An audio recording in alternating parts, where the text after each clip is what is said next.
Olá pessoal, bom dia. Não terminou a eleição, nós estamos ainda nos últimos dias. Hoje será talvez o dia mais importante em função do debate na toda poderosa Globo, né, que tem o maior palanque eletrônico do Brasil e se coloca acima da lei, escolhendo seus preferidos para a divulgação. Isso ocorreu, eu não estou aqui dizendo nenhuma inverdade, o meu compromisso é com a verdade, então a lei foi rasgada sim, não há nenhuma dúvida disso, eu não tenho nenhuma dúvida, está escrito. Nós aprendemos a ler, pelo menos nós sabemos ler. Existe uma lei que diz que nenhuma emissora de televisão e de rádio pode oferecer espaço privilegiado a alguns em prejuízo de outros, pode beneficiar a alguns e prejudicar a outros. E foi exatamente o que ocorreu nesta campanha eleitoral. Então, mas hoje nós vamos chegar lá pela primeira vez nesta campanha eleitoral ao vivo na Rede Globo para esse debate com os nossos concorrentes. Que bom se tivesse sido assim desde o início. Se todos tivessem tido a mesma oportunidade. Mas este é o Brasil das desigualdades sociais imensas, muito pior do que a desigualdade que atinge a um candidato como eu. A desigualdade que coloca o cidadão debaixo da ponte, debaixo do viaduto na grande cidade, morando debaixo de uma árvore ali na rua, porque não oferecem a ele a mesma oportunidade que se oferece a outros. Esta é a desigualdade que dói mais. A da campanha eleitoral, quando alguns têm tudo, tempo de televisão, muito dinheiro do fundo eleitoral, que é dinheiro público, e outros quase nada têm, quando uma emissora de televisão pode se colocar acima da lei sem que nada ocorra.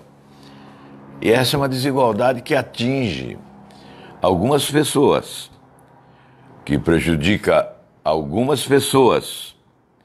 Mas se você analisar friamente, pode prejudicar milhões, porque a escolha pode não ser a adequada.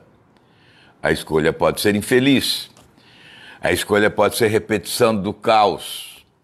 Pode ser a reedição da tragédia que se vive hoje no país, ou vocês estão satisfeitos com os escândalos de corrupção, com o que conta Antônio Palocci, com o que contaram todos os que sentaram no banco dos réus? Estão satisfeitos? Eu creio que não. Então é evidente que o prejuízo que sofre um candidato bem intencionado, que trabalhou a vida toda para adquirir o respeito das pessoas, que procurou fazer exatamente aquilo que os brasileiros pedem, que abriu mão de privilégios, que sofreu prejuízos materiais, pessoais, para preservar a sua dignidade, a sua decência, a honradez, que se expôs, que não teve medo, que não se acovardou, que foi para a linha de frente no combate à corrupção, que desde os primeiros meses do primeiro governo Lula atacou, foi para a tribuna e atacou, e contou a verdade, e disse: vai acontecer isto, estão preparando uma bomba relógio de efeito retardado, que vai explodir no Brasil. E a bomba explodiu. Há quanto tempo o Brasil não cresce? Em 2016 e 2017, o Brasil sofreu a maior recessão dos últimos 50 anos. Teve uma queda do produto interno bruto na soma dos 2 anos de mais de 7%. Isto nunca aconteceu na história desse país.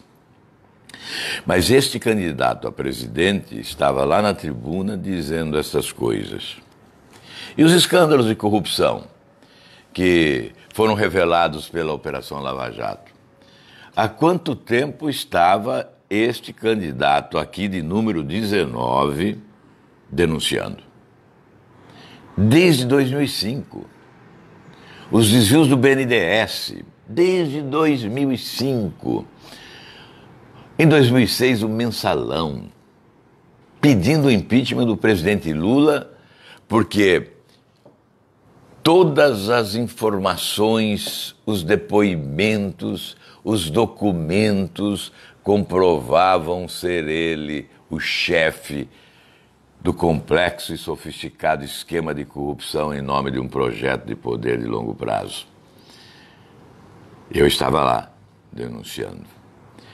Em 2008, só em relação à Petrobras, antes disso, vamos lá, eu sei que a população gosta de jogar na loteria. Antes disso, quem denunciou a roubalheira da loteria? Que alguém ganhou mais de 500 vezes, o outro ganhou mais de 200 vezes, o outro ganhou no mesmo dia em vários estados, ao mesmo tempo. Quem são esses beneficiados, premiados pela sorte ou por Deus? Eles existem ou fazem parte de um esquema de corrupção? Quem denunciou? É esse candidato que está falando com você agora. E o que ocorreu? Instauraram um inquérito para apurar quem tinha vazado as informações sigilosas, porque eram informações sigilosas do COAF. E eu fui lá à Polícia Federal e disse, fui eu. E eles encaminharam para o Ministério Público e a Subprocuradora-Geral da República deu uma condenação de 3 anos e abriu um prazo para redução da penalidade em razão dos antecedentes. É uma graça. Eu disse para o meu advogado, eu quero ser preso agora, porque eu denunciei o roubo, porque eu denunciei a corrupção. E aí o que aconteceu? Aconteceu que prescreveu e não aconteceu nada, tudo foi arquivado. E aí eu pedi à Polícia Federal que instaurasse um inquérito para apurar a lavagem de dinheiro nas loterias. E o inquérito foi aberto, mas não houve conclusão. Depois, há algum tempo, quando houve suspeita de um sorteio em Brasília, de alguém que teria ganho não sei quantos milhões ali em Brasília, houve uma suspeita e novamente uma delegada da Polícia Federal compareceu ao meu gabinete, eu entreguei toda a documentação que eu tinha das denúncias que tinha feito e outro inquérito foi instaurado. Algumas pessoas foram até presas, mas o fato ainda ficou na penumbra. Quem é que denunciou? Foram os outros candidatos que estão aí agora dizendo a você que são valentes que combatem a corrupção? E depois em 2008, não, antes, lá em 2001, quem é que, através de uma atitude de esperteza, instalou uma CPI do futebol? Porque sabe o que diziam? Que ninguém conseguiria instalar uma CPI do futebol no Congresso Nacional. E eu fiz uma manobra de bastidores, colhi assinaturas, e numa sexta-feira eu próprio presidi a sessão do Senado e anunciei a instalação da CPI. Não dei tempo para o seu Ricardo Teixeira e os demais cartolas irem para cima dos senadores para que retirassem as assinaturas. E o que ocorreu com essa CPI do futebol? Muitos tentaram abafá-la.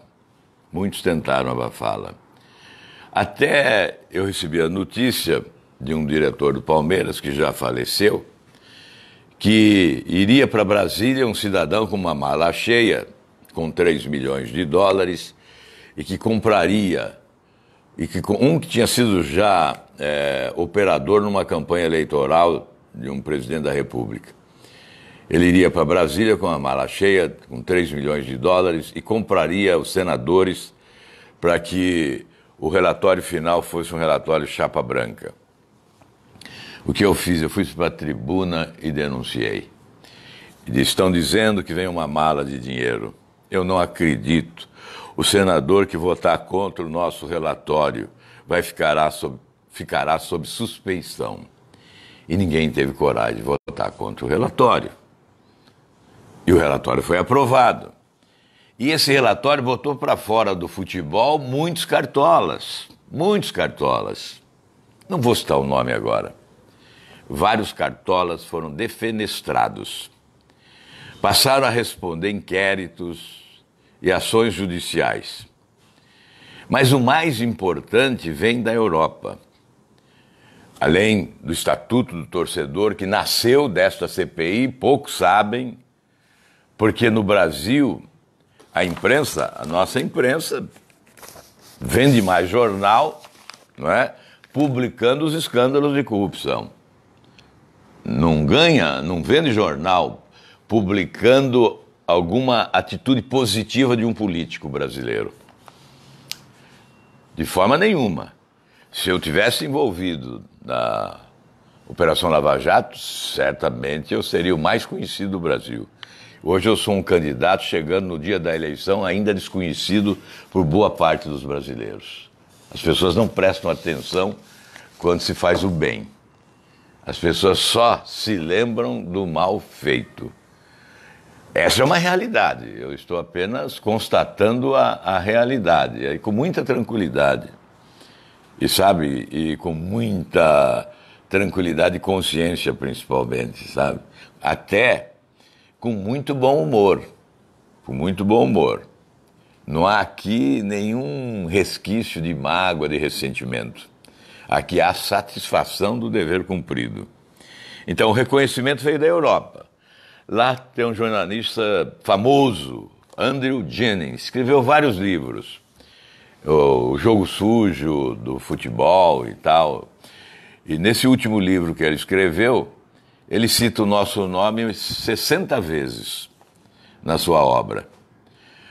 E fez palestras na Europa, deu entrevistas, dizendo que nós, com a CPI de futebol aqui no Senado Federal, que eu presidi, iniciamos a derrubada da FIFA. Foram presos cartolas da FIFA, desvendou-se um escândalo de corrupção na maior entidade do futebol mundial, porque nós indicamos uma conta secreta do senhor Ricardo Teixeira, de nome Sanude, eu não me esqueci até hoje, num paraíso fiscal, e a partir dessa denúncia, o Ministério Público da Suíça passou a investigar e descobriu um grande escândalo de corrupção na FIFA, na entidade maior do futebol mundial, uma instituição multimilionária. E aí as prisões ocorreram, nós temos um brasileiro preso, tivemos o outro J. Ávila, enfim, outros não podem sair do Brasil senão serão presos. Eles têm que ficar no Brasil, que é o país da impunidade, não é? Em que pese as coisas estejam mudando agora, também não dá para ser tão radical. O Brasil já foi o país da impunidade. Ele tem que andar ainda, acabar com o foro privilegiado. Quantas pessoas no Brasil sabem que é esse candidato que é autor do projeto que acaba com o foro privilegiado? Quantas? Porque há interesse em divulgar que esse candidato é o autor do projeto que acaba com o foro privilegiado, que foi aprovado já no Senado, que está na Câmara esperando aprovação, que não foi aprovado ainda na Câmara, porque o senhor Michel Temer decretou a intervenção aqui no Rio de Janeiro, e isso impede a votação do projeto lá em Brasília. Quantos sabem que há um candidato que luta contra o privilégio das autoridades, né? Quantos no Brasil sabem que os outros candidatos defendem com unhas e dentes os seus privilégios, não abrem mão deles, dizem que é um direito porque é da lei, e esse candidato abre mão de todos esses privilégios? Quantos sabem? Quantos brasileiros entendem que é preciso valorizar a honestidade com o voto. Quantos brasileiros pensam assim? Eu sei que pelo menos 90% dos brasileiros condenam a desonestidade, a corrupção dos políticos, condenam a corrupção. Está na pesquisa, é só olhar a pesquisa qualitativa. Condena a corrupção, condena a incompetência, diz que político é incompetente, que político é corrupto, que político é ladrão, que político vive mordomias, anda de jatinho, mora em apartamentos luxuosos que o povo paga. E não deixa de ser verdade em parte, não é? Porque somos mais de 70 mil políticos com mandato no Brasil, segundo um cálculo que um amigo meu, Caio, fez e me mandou. Isso chega a 10 bilhões de reais por mês de despesa, sem contar os assessores, etc. Alguns são necessários, outros são excesso. Então, se nós reduzirmos tudo isso, que economia, hein? Mas chega a campanha, agora, na eleição, quem defende o fim desses privilégios? Quem defende a redução do número de políticos? Eu acho que eu já contei uma vez, vou contar de novo, que foi quando eu me elegi senador em 99. Eu cheguei em casa, depois da eleição, eleito senador em 98, né, porque o mandato começou em 99, e o meu pai me perguntou, ele estava vivo ainda, meu filho, você não acha que tem políticos demais no Brasil? Eu falei, eu acho que o senhor tem razão.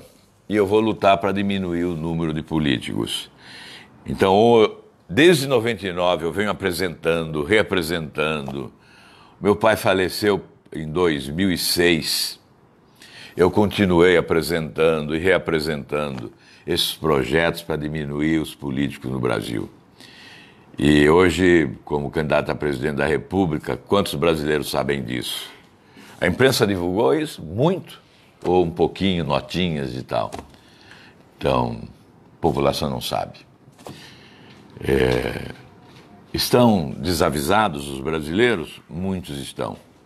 E é por isso que você não pode dizer, o brasileiro não sabe votar. Não é verdade. O brasileiro não tem todas as informações.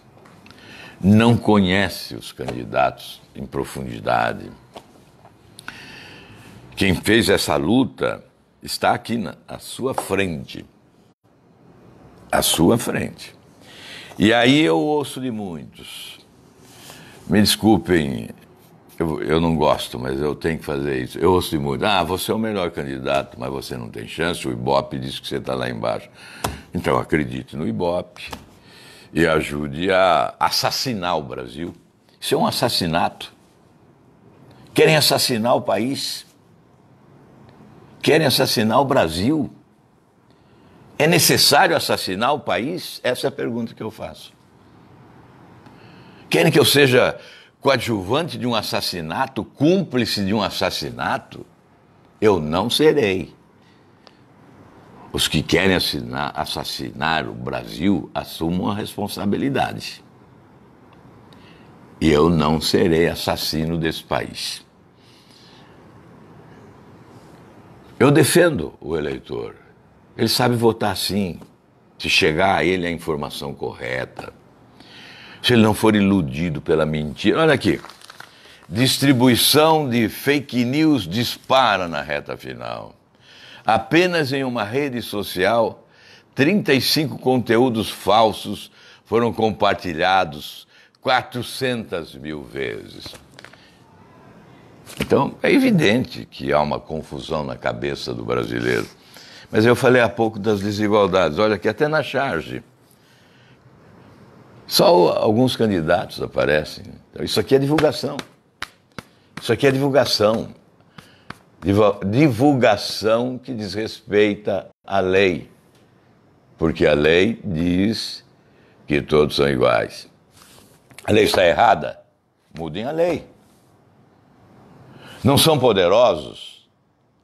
Emissoras de televisão com milhões de telespectadores poderosas. Então mudem a lei. Façam com que o Congresso mude a lei. Mas se a lei existe, tem que ser respeitada.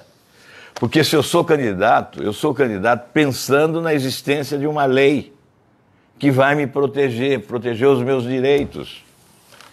E não foi assim, não é assim, não será assim se nós não mudarmos. Mas eu parei em 2008. Em 2008, eu protocolei 18 representações denunciando a corrupção da Petrobras. Aqui está me ajudando a fazer essa transmissão ao vivo o Wolf e a Cristiane. Eles ajudaram a fazer duas separadas. Uma da Petrobras, com 19 representações denunciando corrupção na Petrobras. Para os leigos, né, as pessoas mais simples que estão nos acompanhando, representação é o seguinte: é uma denúncia que você assina e leva ao Ministério Público para instaurar um inquérito e começar a investigação. Aí o Ministério Público chama a Polícia Federal, vai investigar. Se for necessário, pede ao Tribunal de Contas para fazer auditoria, para verificar se houve roubo, desvio, etc. É isto. Então, eu levei, em 2008, 18 representações. Depois, em 2012, no dia 22 de dezembro, não me esqueço o dia, antevéspera do Natal, Congresso fechado, Brasília praticamente vazia. Eu fui sozinho à Procuradoria-Geral da República, entreguei nas mãos do procurador Gurgel, Roberto Gurgel, a representação denunciando a roubalheira de Passadina, que custou mais de $1 bilhão de prejuízo ao Brasil. No fevereiro de 2013, instaurou-se o inquérito. Então, só em relação à Petrobras foram 19. Eu já falei da CPI do futebol. Teve a CPI da terra. A CPI da terra, olha, quando o MST nasceu, era um movimento de trabalhadores sem terra, verdadeiramente sem terra, trabalhadores verdadeiros que queriam a reforma agrária no Brasil. Eu fui governador e tive um ótimo relacionamento com o MST. Eu fui parceiro do MST. Nós fizemos no Paraná 36 assentamentos produtivos. Famílias que passaram a ter trabalho, moradia, escola, posto de saúde, armazém para armazenar os seus produtos, estrada para escoar a sua produção. 36 assentamentos viabilizados economicamente. Eu me lembro de Querência do Norte, que fica lá no noroeste do Paraná, um dos últimos municípios do estado, perto do Rio, que tinha uma área alagada e que seria alagada para a construção de uma hidroelétrica. E eu fui ao ministro de Minas e Energia, que era o Aureliano Chaves na época, e disse a ele: essa hidrelétrica vai sair do papel? Aí ele disse: não, vai para as calendas gregas, porque há impacto ambiental e não convém fazer essa hidrelétrica. Aí eu fui no ministro da Reforma Agrária. Sabe quem era o ministro da Reforma Agrária? O Jader Barbalho, o famoso Jader Barbalho. Era o ministro da Reforma Agrária. Ele disse: não, eu não posso desapropriar esta área. E essa área era de um grupo econômico e era improdutiva. Era do grupo Atala. Aí o Jader Barbalho me diz: olha, eu não posso desapropriar. E eu insisti. Eu assumo a responsabilidade, eu disse. Ele falou: só se você assinar um documento assumindo a responsabilidade. Eu falei: escreva que eu assino. Ele escreveu, eu assinei, ele fez o decreto de desapropriação. Eu liguei para o Osmar, que era o secretário da Agricultura do Paraná, e disse a ele: olha, busque os trabalhadores sem terra que estão debaixo de barraco lá em Capanema e leve para a Querência do Norte, eles vão ter terra e casa para morar. Aí depois tem uma curiosidade. Esse grupo econômico poderoso de usineiros começou a mandar o gado pelo rio para dizer que a área era produtiva. E os trabalhadores sem terra começaram a fazer churrasco do gado. Aí o Osmar me perguntou, o que eu faço? Eles estão fazendo churrasco dos bois que chegam lá. Eu disse, manda fazer churrasco à vontade. Esses bois pertencem ao povo. Esses bois não pertencem a esse grupo que deve milhões ao governo federal e ao governo estadual. Porque eu queria decretar intervenção na usina de açúcar e o presidente da República era o Collor. Eu disse a ele, eu não posso decretar intervenção, porque para decretar intervenção eu tenho que depositar em juízo o dinheiro que eles devem ao Estado. Então, decrete o presidente da República, decrete você a intervenção, que é o principal credor. E ele não decretou a intervenção, então coma o boi. O boi é nosso, não é? Esse é um detalhe apenas, mas eu estava falando do MST. Até no final do governo, quando eu fui lá inaugurar um armazém, eles vieram todos e disseram, o senhor devia continuar pelo menos mais 5 anos no governo. Enfim, depois o que ocorreu? Aí o PT assumiu o poder. E o PT no poder transformou o MST num aparelho ideológico, a cometer crimes, a invadir propriedades produtivas. Ninguém pensava em reforma agrária. Ninguém pensava em trabalho. Esses integrantes do MST foram buscados na cidade. Gente da área urbana. Muitos são da área urbana. Nunca colocaram a mão no cabo de uma enxada. Aliás, não tem calo na mão, tem calo no pé. De tanto andar com a bandeira do PT atrás do Lula. Atrás do Haddad agora. Essas bandeiras vermelhas que vocês veem por aí, Brasil afora. Eles fizeram isso com o MST. Como eles fizeram do Brasil essa desgraça, esse lamaçal de corrupção, eles destruíram o MST, que nasceu como um movimento reivindicatório legítimo e transformou-se num aparelho ideológico. E eu fiz uma CPI e fui conhecer a fundo o que é o MST. E o governo passava dinheiro público, por intermédio de cooperativas chamada ANCA, Concrab, o Iterra também do Rio Grande do Sul, dinheiro público para alimentar invasões e fazer o movimento crescer. É por isso que essas pessoas, até para ficar lá perto da Polícia Federal em Curitiba, dizendo que tem um movimento Lula livre, essas pessoas que foram para lá ganharam por dia. Ou as pessoas que compareciam em manifestações contra a democracia. Aquelas que atiravam pedras na Rede Globo, lá em Brasília. Aquelas que atiravam pedras nas equipes de reportagem da Rede Globo.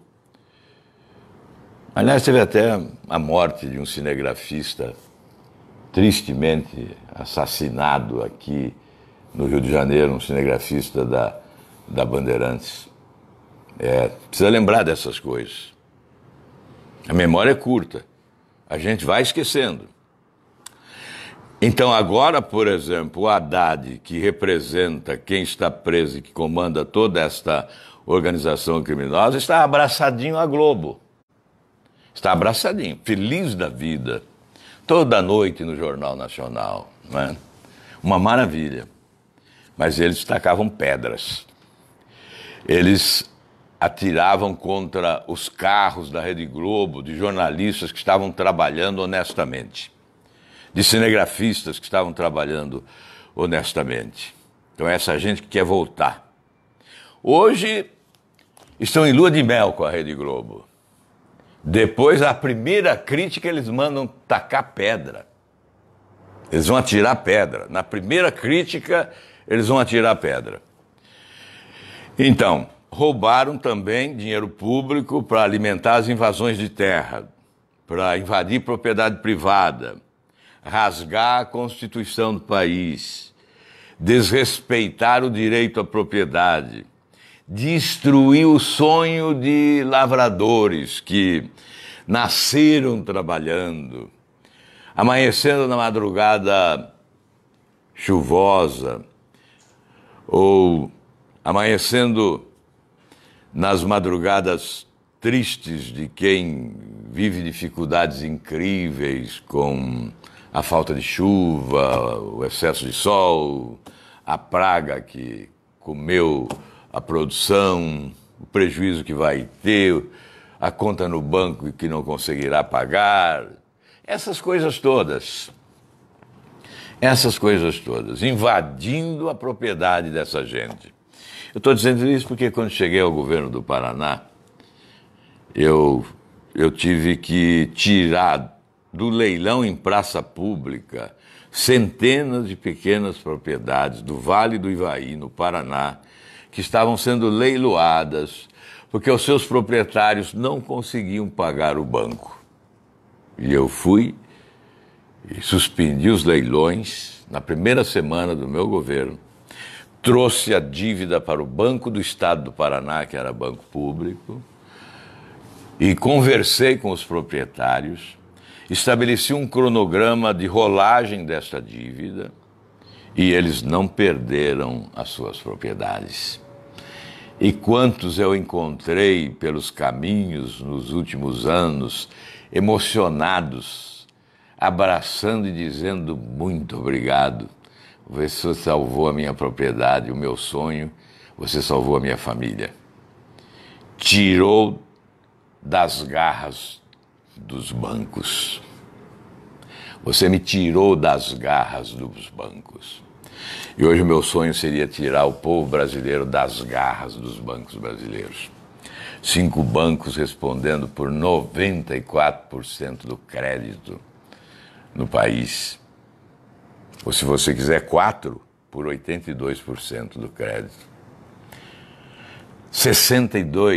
mais de 60 milhões de brasileiros devendo aos bancos. E o governo podre, da política que apodreceu, associado a esse sistema financeiro.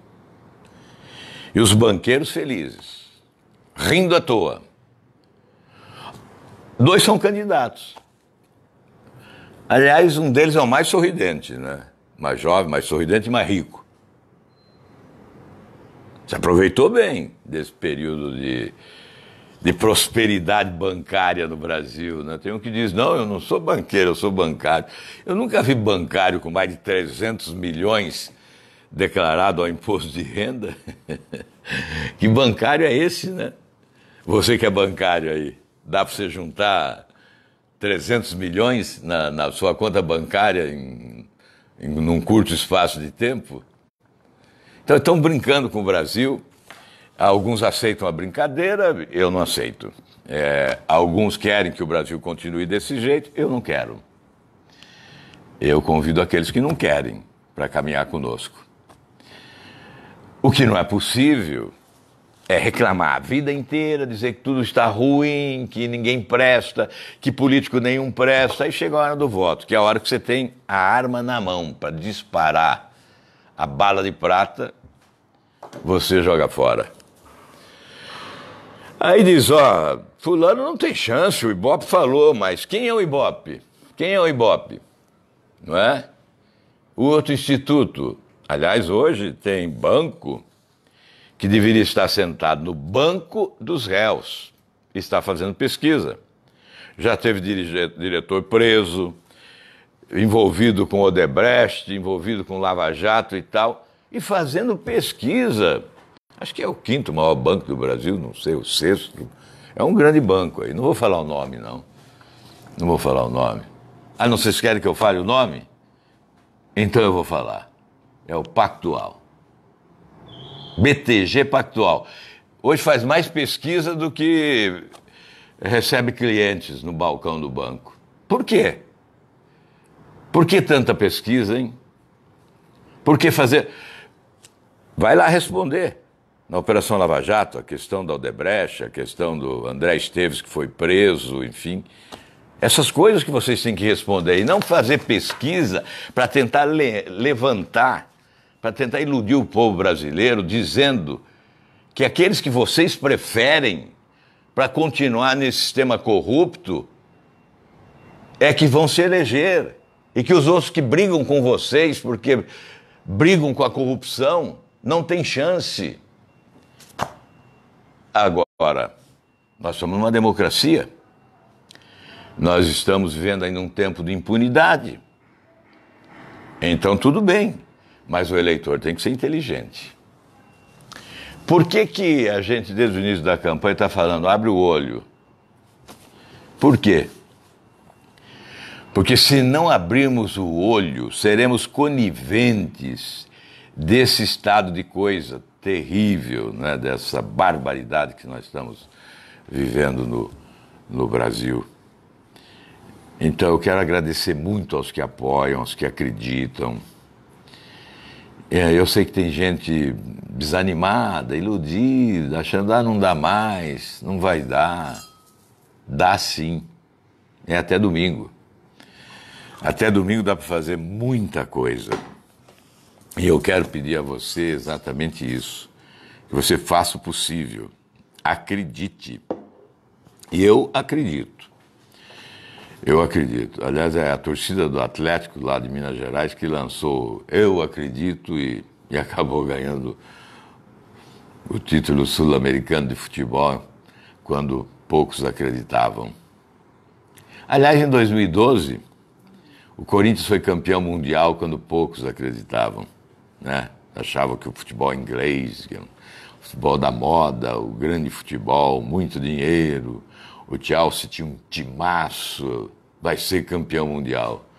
O Corinthians foi lá humildemente e trouxe o título mundial para o Brasil. Nós já assistimos inúmeros fatos que demonstram a possibilidade do lambari derrotar o tubarão, né?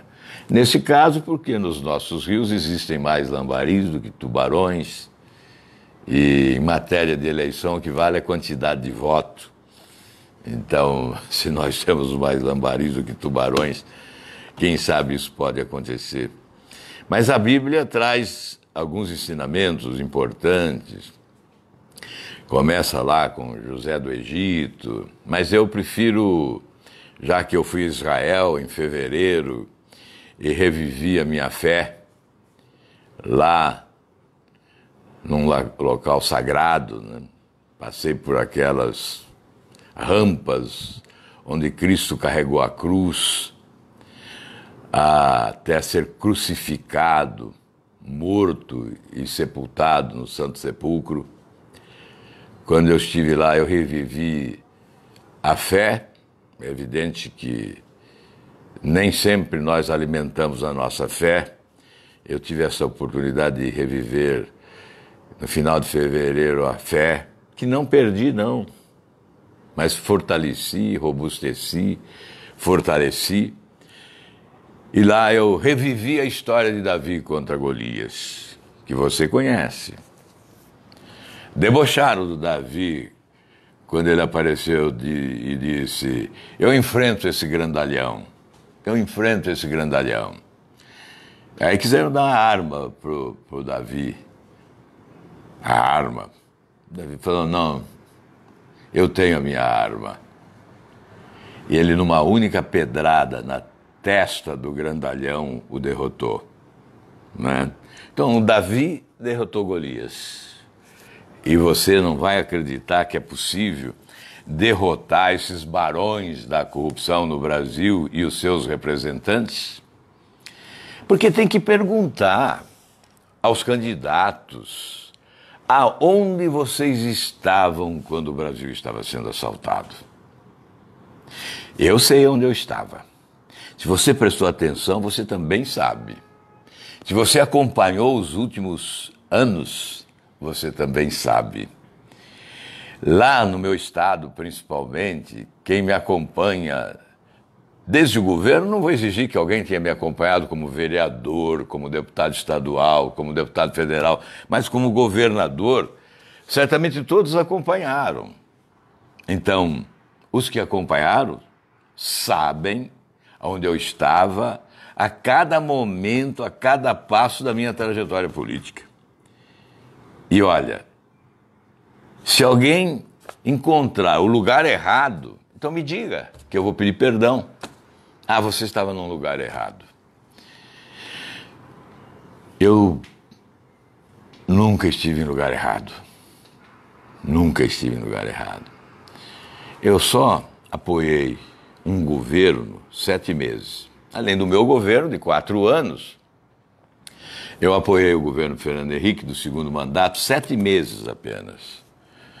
E não suportei ficar, embora fosse um bom governo. Eu não vou negar que foi um bom governo, fez o Plano Real. Mas eu tenho que combater o que é errado. Não importa onde. Não importa onde. E eu combati corrupção. Eu queria instalar uma CPI da corrupção. Eu não queria que vendessem as ações da Petrobras na Bolsa de Nova York. Depois eu vou falar um pouco qual a consequência disso. Hoje, eu briguei para não vender as ações da Petrobras aos estrangeiros na Bolsa de Nova York. Depois eu vou contar o que significa isso hoje, daqui a pouquinho. Só quero terminar essa parte. Então, eu nunca estive no lugar errado. Fui governo 7 meses, em 42 anos de mandato, e mais 4 anos como governador. Sempre inquieto, irrequieto, desconfortável, revoltado, indignado, querendo mudar as coisas, não compactuando com o sistema, não aceitando as regras do partido, mudando de sigla para não mudar de lado, para não compactuar com corrupção, sempre fazendo isso. Estou aqui hoje, não consigo ser diferente.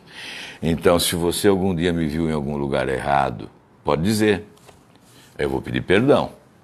Se você conseguir comprovar que eu estava no lugar errado, fazendo a coisa errada, eu vou lhe pedir perdão. Mas eu estava dizendo que eu ia contar a história da Petrobras. Bom, eu não sei qual foi o prejuízo da Petrobras. Eu disse lá atrás das 19 representações que eu protocolei.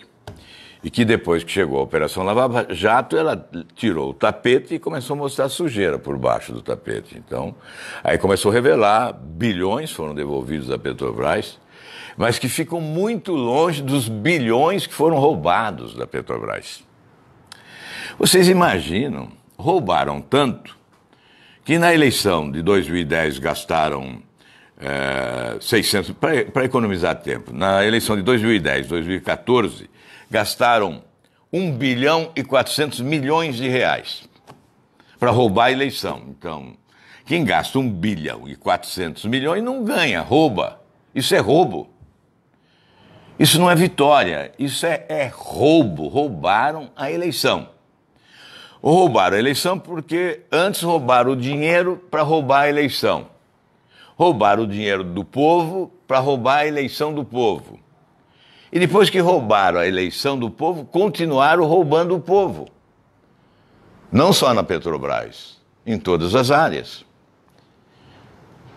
E aí, bom, o patrimônio da Petrobras caiu pela metade. Era a maior empresa do mundo de petróleo em matéria de credibilidade e respeitabilidade, pelo menos know-how em exploração de petróleo em águas profundas, caiu pela metade o valor patrimonial. A empresa mais endividada do mundo se tornou a empresa mais endividada do mundo.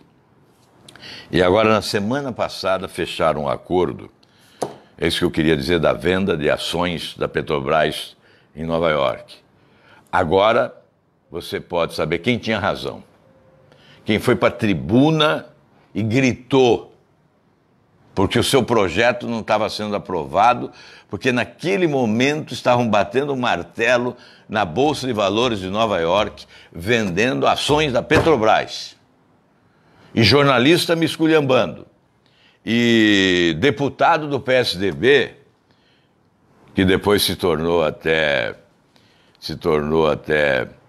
candidato a presidente da República, vamos dizer o nome dele, meu ex-amigo Aécio Neves.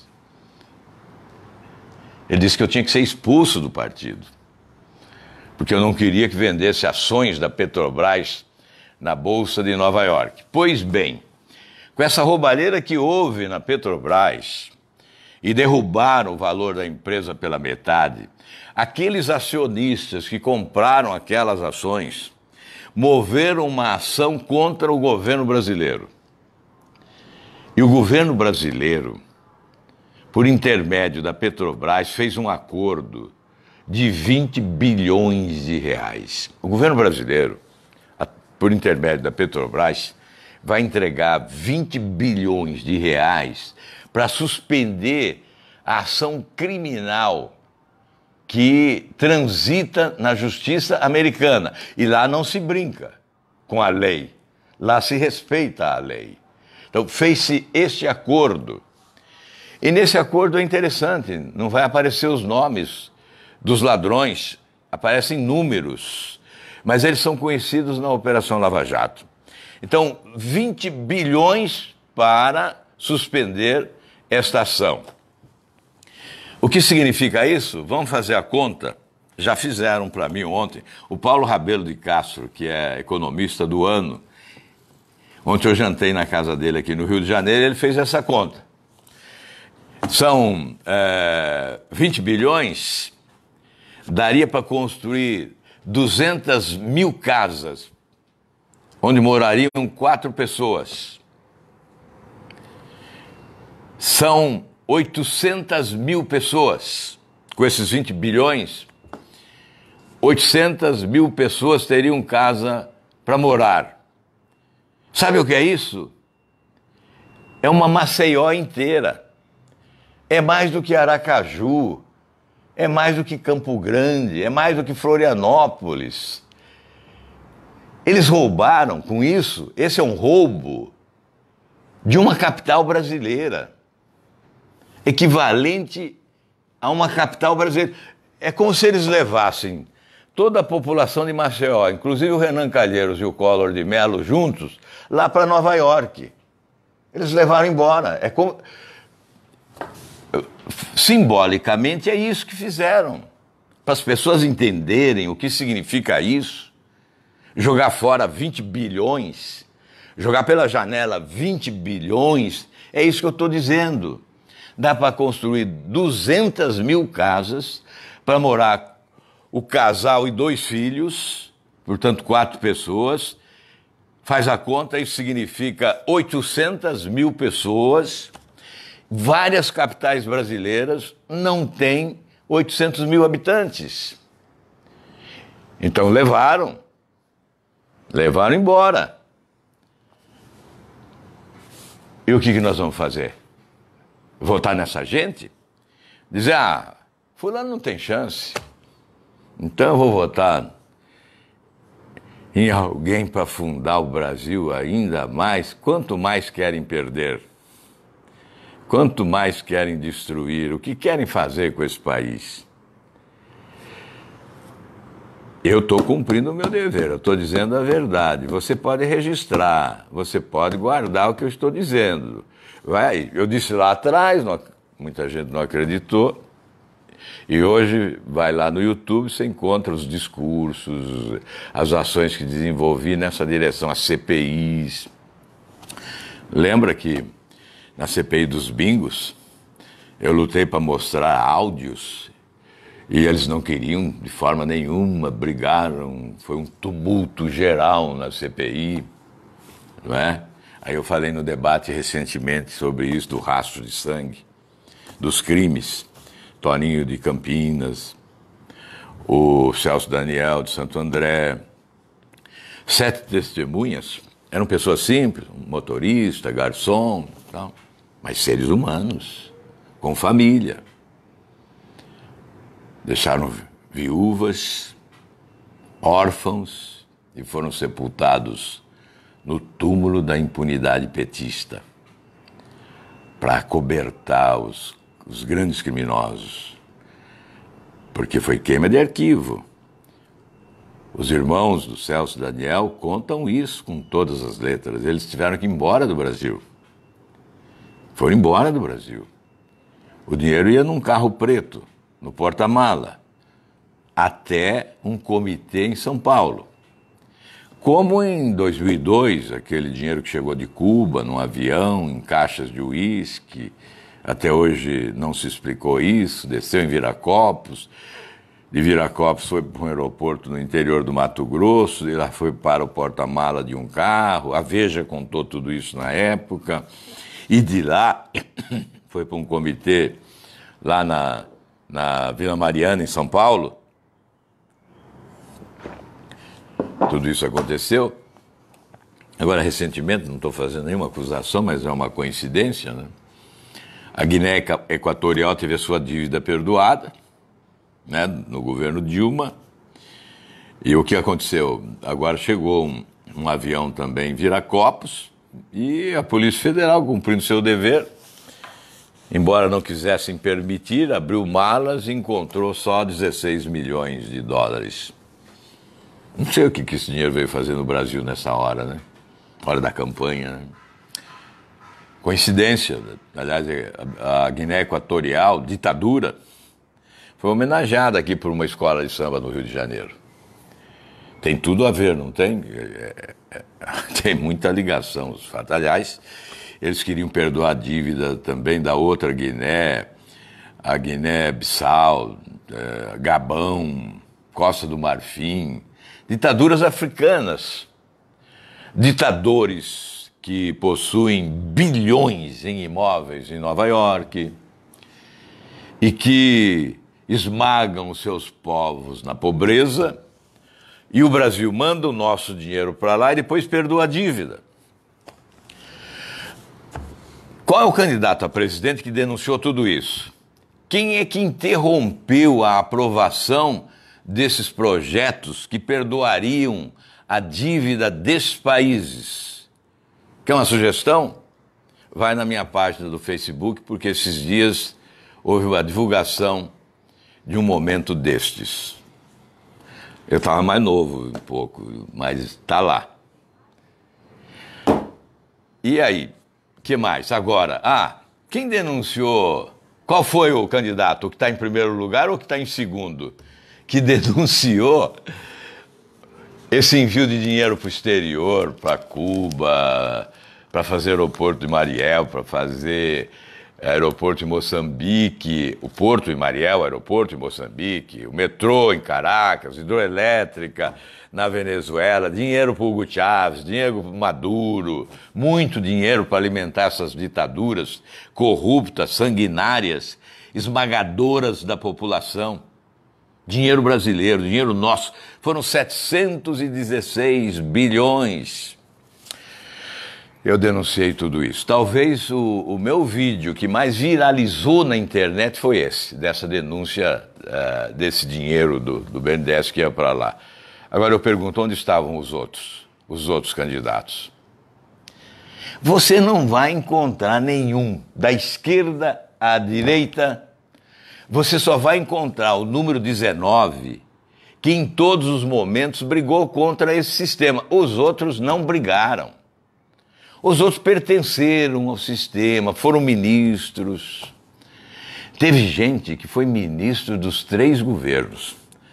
Aquele do Chame o Meirelles, por exemplo, ele foi chamado nos 3 governos. No do Lula, 3 governos não, 3 governantes, porque governos foram mais. Ele está lá há muito tempo, ficou lá há muito tempo, 12 anos, sei quantos anos. Numa primeira fase, 9 anos, depois voltou. Mas ele pertenceu ao governo Lula, ao governo Dilma e ao governo Temer. Todos. Aí ele desanca a Dilma, mas ele pertenceu, ele foi chefe da autoridade olímpica no governo Dilma. Aí se esconde do Temer, né? Se esconde do Temer, mas ele pertenceu. E agora diz, chame o Meirelles, o que o Meirelles resolve. Ele fala que criaram empregos na época, né? Sabe como foi isso? Eles diziam que era o espetáculo do crescimento. Eu ia para a tribuna e desancava esse espetáculo do crescimento e mostrava com números que, em que pese céu de brigadeiro na economia mundial, o mundo todo crescendo, o Brasil crescia mais que o Haiti. Apenas o Haiti crescia menos que o Brasil, que estava lá conflagrado, em guerra, uma pobreza, uma miséria incrível. E o Brasil só crescia mais que o Haiti. E eles diziam que geraram milhões de empregos. O Chame o Meirelles fala isso na televisão. O bancário, né, bancário de mais de 300 milhões declarado no imposto de renda, ele diz que gerou milhões de empregos e tal. Aí eu fui ver a estatística, né? O Brasil gerou 14%. Aí fui para o Peru, 26%. Aí eu fui para a Colômbia, 28% de empregos gerados no período, né? O Brasil foi o que menos gerou empregos no período. Desperdiçou. Dinheiro nas mãos do governo do PT é vendaval. O dinheiro chegava, porque o Brasil exportava commodities a preços altos, a China importando barbaridade. Chegava muito dinheiro no Brasil, os investidores estrangeiros investindo. E o governo não aplicando em educação, em saúde, segurança pública, promovendo o retrocesso. Aí eu sou obrigado a ouvir o Haddad agora falar que criaram 126 universidades no Brasil, federais. Eles criaram puxadinhos mal ajambrados e não universidades. Lá no Paraná, por exemplo, tem a Unila. Está lá um elefante branco parado, porque superfaturado. Aí alugaram prédios, gastando dinheiro do povo. Aí traz os estrangeiros de Cuba, da Venezuela, de toda parte, inclusive professores e alunos, e o Brasil paga. O Brasil paga, porque quem devia dividir as despesas são os países que integram a tal UNILA. Essa é a regra, essa é a maneira correta de administrar. Eu não sou contra que fique lá a UNILA, mas que se administre corretamente. Dinheiro do Brasil é para brasileiro. Dinheiro do estrangeiro, pode vir o estrangeiro, mas traga junto o dinheiro para pagar a sua despesa. Por que nós vamos fazer cortesia com o chapéu do nosso trabalhador que paga impostos sem poder pagar? Aí um dia, lá na Comissão de Educação do Senado, eu perguntei para o Haddad, isso é universidade? Lá no interior do Paraná, um container com 120 alunos, misturando alunos do ensino fundamental com da universidade. E professores sem receber, lecionando voluntariamente. Uma sala de aula com 120 alunos? Isso é universidade? Vocês estão brincando. Vocês estão nos gozando. Vocês estão debochando. Eu tenho a impressão, quando eu ouço esse povo falar, tanto os que foram ministros desses governos, eu fico pensando que eles foram ministros da Dinamarca, porque no Brasil, não. O que eu vi aqui no Brasil não foi isso que eles contam. A crônica que eles escrevem no dia a dia dos debates da campanha é a crônica da mentira. É a crônica da mentira. É essa a crônica que eles escrevem e que tem que ser repudiada. Você não pode aceitar ser considerado um analfabeto político. Você não pode aceitar. Eu não o considero desta forma. Eles estão imaginando que você é um analfabeto político. Repudie isso. Repudie isso. Não deixe para depois. Depois não há o que fazer. Você vai sair às ruas protestando? Você vai encher a Avenida Paulista, vai aqui no Rio de Janeiro encher as ruas da praia de bandeiras contra o governo, pedir o impeachment do próximo presidente em poucos meses? Tem que resolver agora. Tem que decidir agora. Depois é sofrimento.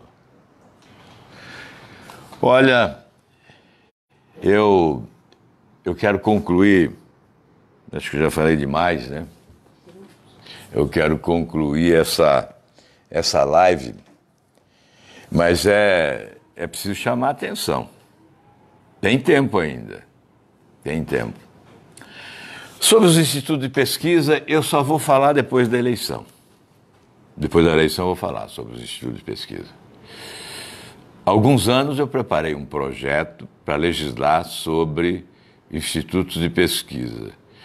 E como eu gosto de ouvir as pessoas, eu fui aconselhado a não apresentar, eu não apresentei. Mas nós vamos discutir esse assunto depois da eleição. Sobre o comportamento da mídia nacional, nós temos que legislar melhor também. Vamos ter que legislar melhor. Sobre o uso de dinheiro na campanha, nós vamos ter que legislar melhor e fiscalizar mais. Sobre o horário de tempo de TV e de rádio, da mesma forma. Sobre o número de parlamentares, eu já falei. Sobre o número de partidos, não partidos constituídos, mas partidos representados. Se o Brasil quiser ter 500, 600, 800 partidos, que tenha, mas que sobrevivam às suas custas e não do povo. E que só podem ter acesso à rádio e televisão e a fundo partidário o partido que obtiver apoio popular de pelo menos 5% dos votos nacionais distribuídos em pelo menos 9 estados do país. Aí sim nós moralizamos. Aí sim pode ter, inclusive, dinheiro público para evitar o dinheiro privado que dá início à corrupção na administração pública. Mas aí nós vamos reduzir para 6 ou 7 partidos representados. Nos Estados Unidos disputam 2. E lá são mais de 140, não sei se tem 200 partidos. Tem muitos partidos nos Estados Unidos, mas a gente daqui só sabe de 2. O republicano e o democrata. Porque existe uma legislação regulamentando, evitando que o povo seja explorado. Portanto, nós temos muito a fazer, por isso que eu falo na refundação da República. Quanta gente me diz, para de falar em refundação da República, o povo não sabe o que é isso. O povo sabe sim, sabe o que é refundação da República, sabe o que é reconstrução. Quando a casa é derrubada, o operário não sabe o que é reconstruir a casa. Quando a casa é derrubada num desastre climático aí, de uma tempestade, de uma chuva que derrubou o morro, afundou a casa, o trabalhador não sabe o que é refundar. Ele sabe sim, colocar novas pilastras, dar início a uma nova construção, é reconstruir, é recomeçar, é nos colocarmos todos diante da lei como iguais, acabando com essas injustiças e com essas desigualdades. Isso é a refundação da República. Todos sabem, não subestime a inteligência das pessoas. Eu creio que nós estamos diante de um momento histórico importante para o Brasil. E eu tenho a minha consciência muito tranquila. Hoje eu vou para esse debate. Procure ver esse debate, eu não sei o que vai acontecer lá. Com a limitação de tempo é muito difícil colocar as coisas que eu gostaria de colocar. Isso que eu falo aqui e tal, lá não há nenhuma possibilidade de falar. São segundos para resolver problemas graves, né, do país. Mas, de qualquer maneira, vale você acompanhar. Eu fiquei assustado aqui no Rio de Janeiro. Quando cheguei, eu fui à Volta Redonda. Eu já tinha tido um depoimento semelhante aqui na capital, aí eu fui à Volta Redonda, e alguém que está fazendo a campanha, participando da campanha, ele me disse, olha, 40% das pessoas não sabem que você é candidato. É claro que isso me entristece, mas eu tenho a explicação. Procuraram me esconder durante a campanha, eu disse no início, me tiraram do ar, evitaram que eu aparecesse. Não há interesse do grande sistema. Qual sistema é esse? Eu falo muito de sistema, as pessoas dizem, as pessoas não sabem o que é sistema. Eu falei, sabe sim. As pessoas estão cansadas de ouvir comentarista esportivo falar em sistema de jogo.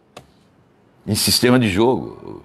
Qualquer cidadão esportista, o brasileiro esportista gosta de futebol, assiste futebol, acompanha o futebol. Eu estou dizendo isso porque as pessoas me criticam muito, que acham que eu falo grego, que as pessoas não entendem. Pensam que as pessoas não entendem, entendem tudo. Sistema. O sujeito sabe que existe até sistema de jogo, o sistema político, o sistema de governo. O Tite tem o seu sistema de jogo. Ele foi para a seleção. O Dorival Júnior tem um sistema de jogo. Um abraço ao Dorival Júnior, agora é técnico do Flamengo. Desejo a ele toda a sorte do mundo. Grande ser humano, figura extraordinária, técnico do Flamengo. Torço por você, Dorival Júnior. Embora eu seja corintiano, todos sabem. Torço pelo Dorival Júnior, porque eu quero que as pessoas inteligentes, as pessoas lúcidas tenham sucesso, sejam um exemplo de sucesso. Por isso eu torço pelo Dorival Júnior. Bem, então sistema, as pessoas sabem o que é sistema. Sabem sim, esse sistema de governança que eu falo que é corrupto. Então, o que está preponderando no final desta campanha é o sistemão.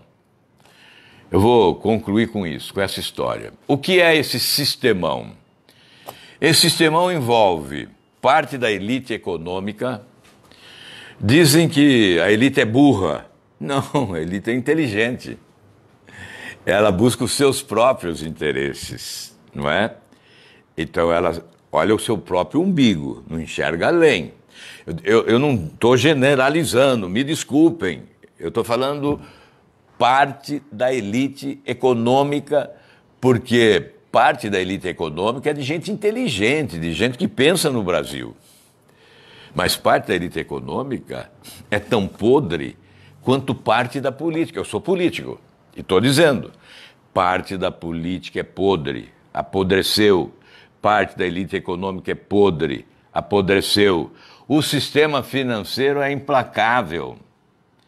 Os bancos, os grandes bancos, o Lula, o PT, a Dilma, o Temer, eles ajudaram, o Meirelles, eles ajudaram, o PSDB também, eles ajudaram a constituir um monopólio de bancos no Brasil. Primeiro acabaram com todos os bancos públicos estaduais. De certa forma fizeram bem porque estavam roubando muito. Estavam roubando demais com raríssimas exceções. E depois impediram o surgimento de novos bancos no país. E beneficiaram o monopólio dos grandes bancos, que cobram o que querem, quando querem, onde querem e como querem. Eles que decidem tudo, o governo não decide nada. Vai lá o seu Meirelles, fui presidente do Banco Central. E aí, o que ele fez? Entregou a bola para o sistema financeiro chutar e fazer os gols que quis fazer. Lá nos Estados Unidos são 10 mil. Eu vi um jornalista da Globo News fazendo uma pergunta para um candidato aí, falou em 20 mil bancos e tal. Não, são 10 mil instituições de crédito nos Estados Unidos. São 6 mil cooperativas de crédito e 4 mil bancos. E são distribuídos nos estados. E com isso há uma concorrência em relação à taxa de juros. No Brasil, não. No Brasil há um conluio do sistema financeiro, os grandes bancos e o governo. E aí deita e rola, né, o banqueiro, deita e rola, como o povo gosta de dizer, faz o que quer. Então, 72% do crédito fica com o governo. Então, o banco não tem trabalho, não tem que ir para o mercado disputar, concorrer com os outros. Ele tem o cliente especial, que é o governo. Então, só de operações compromissadas, 1.114 bilhões de reais hoje. Isso significa 16,8% do PIB, Produto Interno Bruto, tudo que se produz no país. E há poucos anos era 250 bilhões apenas. Eu pedi uma auditoria, o Tribunal de Contas diz que há suspeição de que o governo também rola a dívida pública com essas tais operações compromissadas. Aí sim, você tem razão de dizer que as pessoas não estão entendendo, muitos não entendem, obviamente não entendem. Mas eu tenho que dizer desta forma porque são os números, né? São os números para você saber o que o governo faz com o seu dinheiro, sem nenhuma transparência. Lança os títulos públicos com taxas de juros altas, ninguém fica sabendo por que ganhou o fulano, levou o ciclano. Aí a taxa do seu cartão de crédito, aí você entende bem. O cartão de crédito, em 2016, você pagou juros de 452% no ano. Em Portugal, 16%. Por que essa diferença? Porque aqui quem decide são os bancos. Lá quem decide é o governo, através do Banco Central. Ele decide nesse trimestre qual será a taxa de juros do cartão de crédito no trimestre seguinte. Então, atualmente é 16%. Nesse trimestre, o português está pagando 16% de taxa de juros do cartão de crédito. É assim que funciona. Aqui não. Aqui é um abraço coletivo, né? Lá na minha casa nós dizemos que é abraço coletivo quando todos se abraçam. Então, eles se abraçam, os bancos, os 5 grandes bancos, o Meirelles, os banqueiros, o Banco Central, o ministro da Fazenda, o presidente da República, eles se abraçam e fazem a festa. E o povo brasileiro sofre as consequências. Nós estamos chegando ao final desta campanha e esse sistemão botou mão grande no processo. E aí ele traz a parte da mídia, a mídia poderosa. A mídia poderosa é o meio de comunicação que esse sistemão usa para chegar ao eleitor e conduzir o eleitor. E a tentativa deles, desse sistemão, que envolve também a parte da mídia, da grande mídia, o objetivo deles é fazer de todos os brasileiros como se fosse uma manada de elefantes que eles conduzem e levam para onde querem. No nosso caso, eles levam para um desfiladeiro de dificuldades que virão depois da posse do novo governo, que continuarão depois da posse do novo governo, se o Brasil não acordar até domingo. É preciso acordar. Então, eu tenho fé, quero pedir a você agora no final, primeiro agradecer seu apoio. Me emociona muito receber mensagens aqui nesta hora de conforto, de estímulo, porque eu vejo que nessas mensagens, muitos jogaram a toalha, acham que não dá. Mas muitos que mandam essas mensagens acreditam, principalmente os cristãos. Aqueles que acreditam em Deus, eles acham que a mão de Deus é mais poderosa, e do que a mão grande desse sistema que quer dominar o Brasil. Então, aos que acreditam, que têm fé, que estão determinados, que estão nos ajudando. E eu quero pedir a você, entre nesse time, nos ajude. Não custa nada, é até domingo. Vamos operar para valer. Vamos movimentar essa internet, vamos mandar mensagens, vamos discordar daqueles que não acreditam. Vamos dizer a eles que tem que escolher o melhor.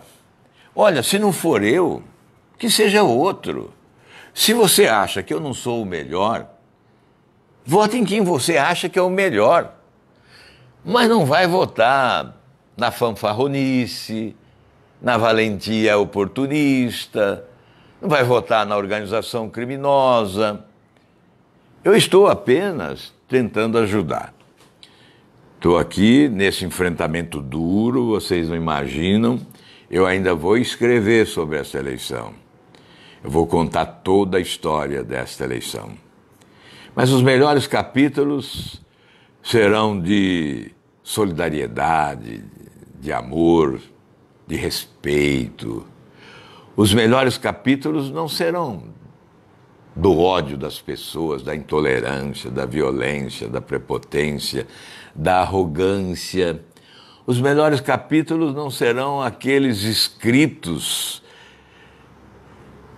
pelo ranger de dentes dos violentos que nascem na sombra do sistema político e aparecem ao sol da campanha, depois de escondidos muito tempo para dizer que são poderosos, valentes, capazes de resolver os problemas. Não.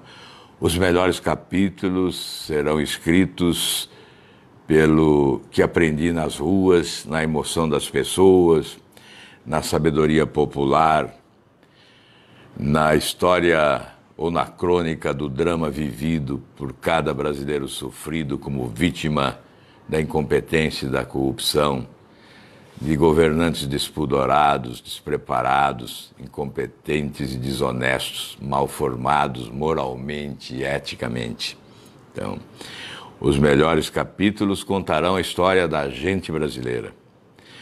Contarão a história das belezas fascinantes que empolgam o mundo, contarão a história das riquezas naturais, mas das potencialidades econômicas fantásticas que impressionam o mundo todo, das montanhas mineiras, por exemplo, abastecidas de minério, e olhando de cima para baixo a pobreza de um povo, muitas vezes transformado em farrapos humanos, abandonados, pessoas abandonadas pela incúria governamental, pela incompetência, pela corrupção dos governantes.